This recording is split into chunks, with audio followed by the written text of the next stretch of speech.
Hey, this is Anney. And Samantha. And welcome to Stuff I've Never Told You, a production of iHeartRadio.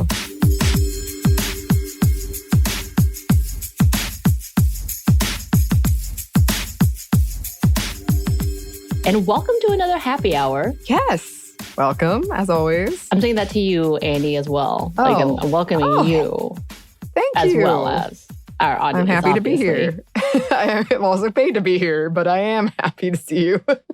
I'm happy to see you. And just as a reminder, the drinks that we are drinking are not our sponsors. It's just someone that we found that we thought are delightful and have women involved, which shouldn't be so hard, but sometimes can be to find companies that have women involved as part of the major production. I hope that changes one day. Anyway, this is where we are. But also, if you are drinking, please drink responsibly, whatever you are drinking, whether it is an alcoholic beverage, a caffeinated beverage, and or something that you enjoy way too much. Like if you're doing a milkshake even, if you're lactose intolerant, not a great idea. I do it all the time. And I'm not necessarily intolerant, but it's not great with my body, I've discovered. Is that too much? I shouldn't have tea. That's what I got a weird intolerance with tea. So, and anything with mint in it, keep that away. So a lot of things, just be responsible.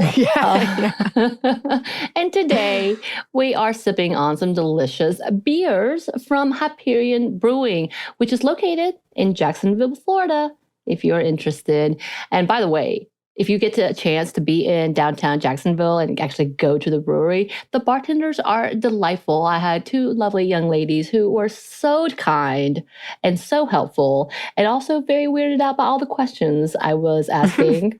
Rightly so. Did you explain why? I tried to explain why, but it's one of those weird things where I'm like, I'm a podcaster, and you're like, there's millions of you essentially, and why do I care? And I'm like, yeah.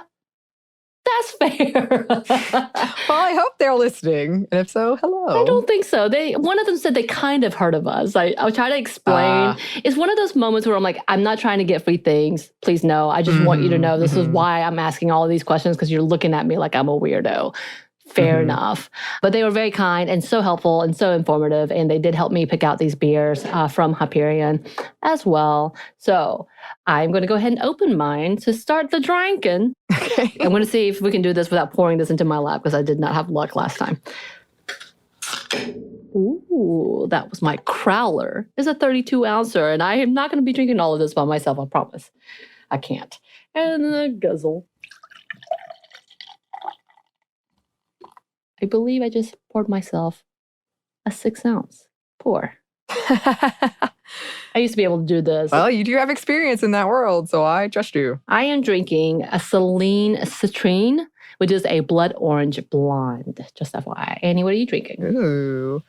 I am drinking Hop Deity, which is a great name, which is an IPA, a type of IPA. Yeah. Which I haven't sipped yet. I just told you that, but I trust that it is the truth. That you're not trying to trick me. I'm not trying to trick you today. And just to kind of give you a background of Hyperion, it was started by a businesswoman, Alexandra McEwen, who is a 29-year-old who had a desire to be her own boss. Yeah, girl, do it. And have a startup. And after reconnecting with a high school friend, dabbling with some home brewing, decided to go down the brewing avenue. And she did have a little bit of a hard time trying to get this started, especially in trying to get money and loans. Eventually, she was able to partner with a couple from Michigan and opened up the brewery in downtown Jacksonville. It is really lovely. It's called Springfield, the little neighborhood. Just an FYI, there's a few breweries down that way, and it was really a delight. And if you do go into this space, it's such a large, cute space. Like, they have this whole setup in the front where you can play games and look at all of these fun artwork. And then if you go into the back, they have a whole garden area, and it's massive, and you can play little games out there. They have plants. They went all out. They have fire pits everywhere. It was nice. I'm like, man, I wish I lived here just to have a party in the back. At the brewery specifically? Yeah, at that brewery. It is a fun brewery. I was like, wow, this is fantastic. Anyway, but it is a fun little company. And yeah, I went to Jacksonville to visit my partner's family. And I was like, hey, Florida, we kind of talked about it a little bit. The distributing laws interstate is really complicated, and you can't get things everywhere. And Florida and Georgia, as much as you would think, don't have a good connection. And so there's things down there that we can't get in Georgia. So I wanted to try a couple of breweries. And I did a couple, and Hyperion was one of them. And very glad to find it. We all enjoyed it very much and found good beers. But yeah, I am drinking this Celine Citrine Blood Orange Blonde, which if you know much about blondes, it is a lighter, almost like a summery beer, kind of along the ale-ish. So not really hoppy, not really tart or bitter in any way. It's very smooth. To me, it's malty-ish. It does have a blood orange, like hay-ish. And I say hay-ish in that it's very just soft and mellow in that level. That smell you get, that's like refreshing. That is comforting to me. And that little bit of citrus is a really big delight. And I love the taste of this. And I definitely understand. Like the first thing you smell is the orange in this. It is a delightful beer. And their description says it is a citrusy, crisp, and pink, and it is a pinkish color-ish. This blonde will leave you feeling like you're sipping brews in a beautiful orchard on a sunny day. Aww. Hey, right? I know it's a popular beer descriptor. I get what you're saying. That sounds lovely. I am, as I said, drinking the Hop Deity.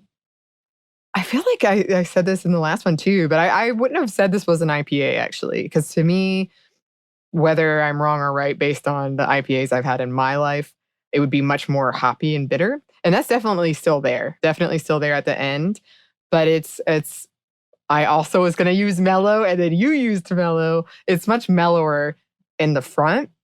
And it's got kind of it's not malt, but it like lingers and sort of a grassy vegetal feeling going on. But it's brighter than what I'm used to with a lot of IPAs. And I know I say that knowing that I have had a lot of one specific type of IPA in my life. Right, I know that the world of IPA is bigger than what my experience is. But just for me, when I go into something. So from their description, it is a balanced IPA with 4 varieties of hops. Magnum for bitterness, Centennial and Summit for notes of citrus, and Mosaic to provide a fruity aroma. Right. So this is not a double IPA, which is typically a little more bitter and over like a little sweeter. And it doesn't seem like a New England style either, which has a little more bitterness. Typically, I could be wrong. They're going to yell at me. Someone's going to yell at me. It's been a minute. I'm not drinking it now, but when I had it at a tasting, it didn't feel that way. Mosaic, and I think I've said this before, is one of my favorite hops because it does have that fruity aroma. So it almost takes like the grassy, or sometimes there's some beers that smells like weed. Like it is that level of aroma, and it mellows it out with a little more fruitiness to it. And I think it adds a greatness to it. This is me, of course, like people talk about the Cosmos and all that stuff. Anyway, that's a whole different other level. But this is a complex for sure, with the fact that they have 4 varieties of hops, but they balance it nicely, in my opinion, from back then. That's my notes trying to remember 3 weeks ago. So 2 weeks ago, 3 weeks ago. How many weeks ago? So many weeks ago, y'all. It could be any number of weeks. There's so many weeks.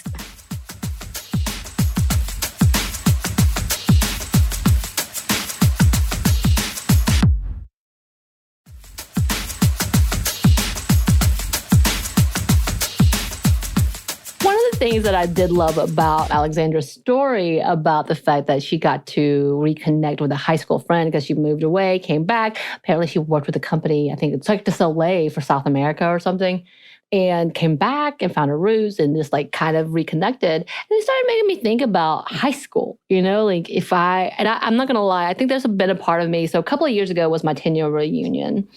And I was petrified. I'm like, there's no way in hell I'm going to my 10-year reunion. Is that right? Oh, no. Yeah, a couple of years might be a bit of an exaggeration. Y'all. Oh, my God. I'm at my 20-year reunion. Holy I'm having a crisis. I'm having a moment of crisis.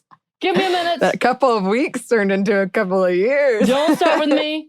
A decade is. I'm a decade off. Oh, my God. I was like, okay. I missed my 10-year. All right. Listeners, I'm so sorry. I just had an identity crisis, a midlife crisis as we speak, because I just realized it was 20-year reunion and not 10-year reunion.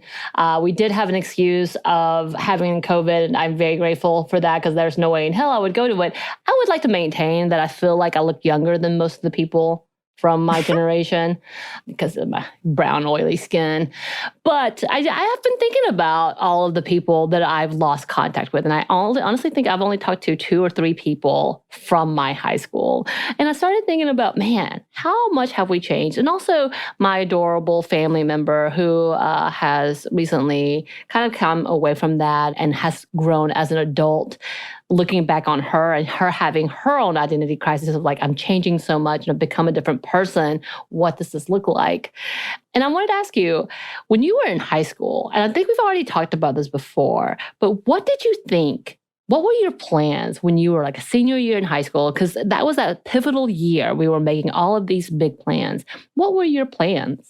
Honestly, they were pretty shallow looking back because I was a real overachiever in school. But for some reason, when I became a senior, I got the worst case of senioritis. Like, I would sit in the parking lot and think I could just drive away and no one would see me again. And it was wild. Like, I can't really tell you. I guess it was like maybe fear of change and just being tired. But so I wanted it. I wanted a change. I chose the school I went to. I know I've said it before. I'm embarrassed by it, but I chose it because I thought I'd have the best chance at like partying and finding a man, which was way off. I was so wrong. And ultimately, I'm glad I am. But I wanted like that. I was like, maybe I just need a new scenery and I'll be able to be like the cool person. Because I wasn't uncool, but I was definitely not cool. I was like the well-liked crowd. But I thought I could like build a new identity, I guess is what I'm saying. I thought I could date and I wouldn't feel so weird about dating somebody I'd known since kindergarten. I thought I could make a new kind of personality because it's hard to do that when you've known people for so long. For me, it was. And then I really wanted to travel. So that's why I chose the degree I chose, which also feels very shallow. And especially now, like looking back, as I've said, I would have been a terrible spy. But I also wanted to be a diplomat. I was thinking about like just traveling and being a diplomat. But so that's what I thought. I thought I was going to go kind of reinvent myself, as they say. And I did have in the back of my head, like, I really want to write and I really want to be an actor. But I also am a very logical person and I'm really prone to arguments. Like my parents were like, we're not going to pay for any, like, you need to find a way to pay for college. And no one can get jobs in that, essentially, is what they told me, which, right or wrong, that's what they said. And I was like, you're right. That's very hard field to succeed in. I'll do this other thing. I did also follow one of my friends to Georgia Tech. She wasn't the only reason I chose it, but she was part of the reason. I'll say that. Yeah. Yeah. For myself, I dreamt of leaving LJ, Georgia. That was my big goal. But wanted to go somewhere that I could be with friends. So I'd gone with my high school best friend. We all got in. We were so excited. She and I were roommates for freshman year. It didn't break us, surprisingly. There were a lot of screaming. But I definitely was excited. I got accepted. I was the first one to leave the home now to go to school. Now, others did leave the home, but it was because of marriage. So that's a whole different conversation. But I was not about that, obviously. And I had this whole plan. I had this plan that I was going to be a missionary, a doctor, and I was going to travel the world and save the world, essentially. And then eventually, like, I came back and that didn't happen.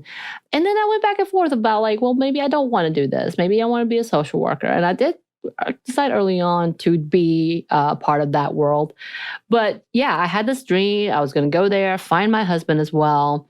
We were going to connect, travel the world together. I had read too many Christian books about couples who left on mission trips.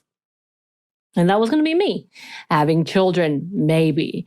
Understanding that there was a lot of trauma in the back of my mind, but, I had already solved it because Jesus, right? Which is not condescending for those who believe in religion, but that was really like, oh, this was not going to be a fix-all, but I believed it to be at that point for me. And yeah, I think I thought the same thing about, like, I'm going to find myself. I'm going to be the girl who finds a man and is a perfect man, and everybody's going to be jealous of this man because in school there, I never dated. I didn't have boyfriends. Like, it wasn't a thing for me. I was the responsible one. I was the mom of my friend group. And then finally I was going to go out and find myself. It didn't happen that way. It's that whole like SpongeBob memes, like do. But yeah, and with that, I've got to ask you, How did that experience actually change when you left? What your expectations, rather? I think my expectations changed really quickly because I had been used to not having to study. Like, I had to put in a lot of homework time, but I didn't have to study. And then I almost failed my first semester of college. And so right after that, because I was an overachiever, and that, oh my God, what an eye-opener that was. And I will say I didn't reinvent myself in the way I thought I would.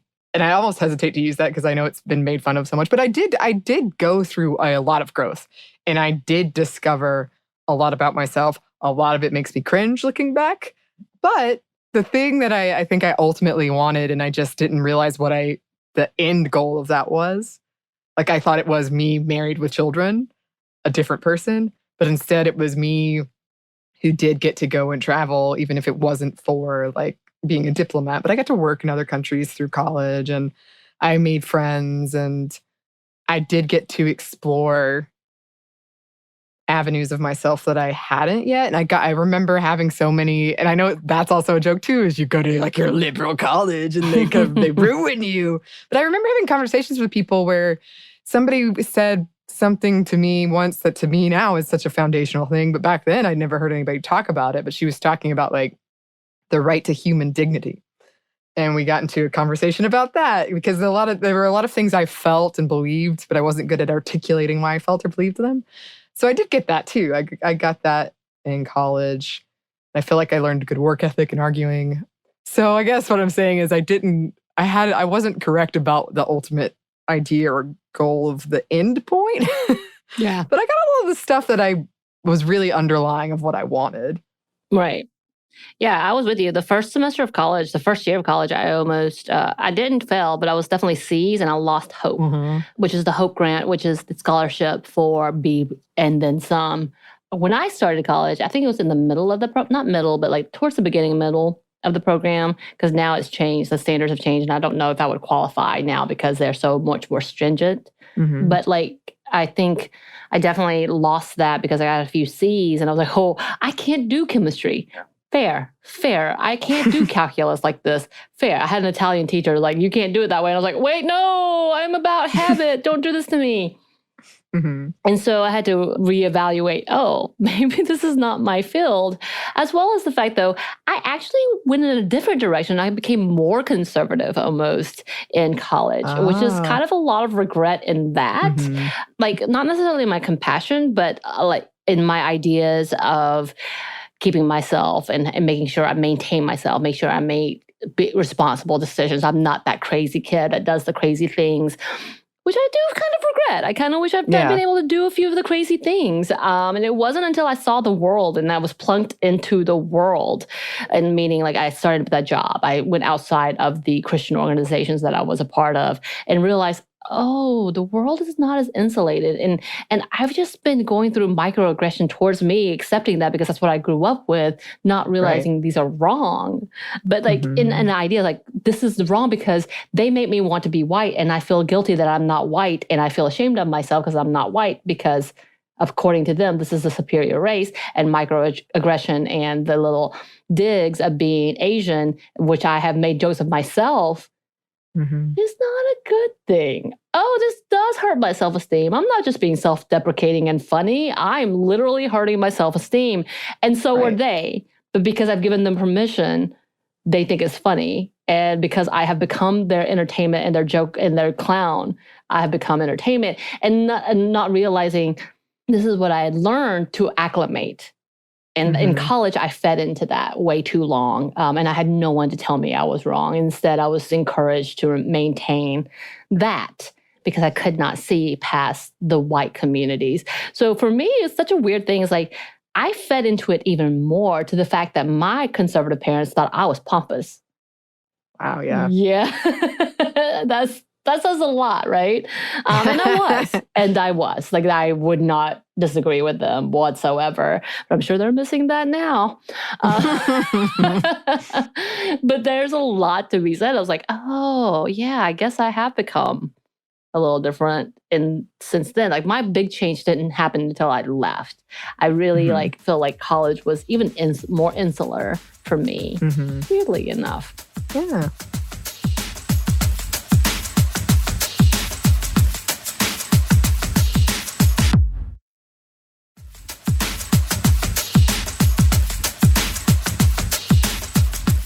And I think that goes back to this. What would you tell your high school self today? Oh, that's a good question. I feel like this is a question I get asked like 3 times a year, and somehow I can never remember what I always say. Because I think for me, a lot of it would be, and I know this is an impossible thing. I would have hated to hear it. I know a lot of young people hate to hear it, but it would have been like, it's okay. Because I was so insecure. I was so insecure, and I just felt so uncomfortable in my own skin, and there's a lot of reasons for that. But because of that, I spent I don't know, when I look back on high school, it's almost a feeling I remember more of just being like shrinking and like hoping no one noticed me and feeling like I had to, when they did, I had to act a certain way. So like I said, I would really play up like being sexual, or people would make fun of me for drugs. They thought I was on drugs and people would make fun of me for it, and I would play into it. And really I was struggling and I needed help, and I wish I could have confided in somebody but I think that's the big thing. I know it's annoying because it's like cliche of like, it's going to get better. I just wish I could have been like, it's okay.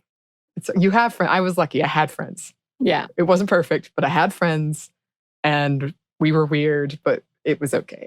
Right.